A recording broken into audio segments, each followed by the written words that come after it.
As I said, I've been critical of these bills. I think the real solution is not to require permits. But I do think these bills serve a very important political function, and that is the shifting of the Overton window. The Overton window, of course, is it's a conceptual model for the notion that there are ideas and policies that the general public finds reasonable and acceptable, and then there are outlier ideas and policies the general public finds radical or unthinkable or horrible, and they're not willing to accept those.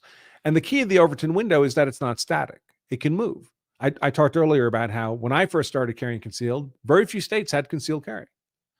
Now all of them have some form of concealed carry. So the Overton window on concealed carry has moved. When I started carrying concealed, as other states began to adopt concealed carry, what was the argument against concealed carry?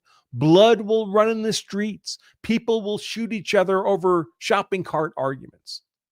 Of course, none of that ever happened. But at the time, people took those arguments seriously.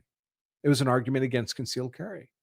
And the Second Amendment community has effectively moved the Overton window to the point where now the majority of states are constitutional carry. That's a very pro 2A movement of the Overton window. I think these statutes, even if they're not quite what I'd like them to be, represent another opportunity to shift the Overton window in a more pro Second Amendment way. So certainly I'm not against these laws. I hope they pass. I hope they're signed into law by President Trump.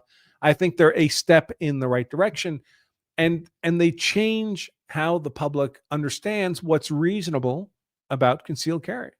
It becomes reasonable.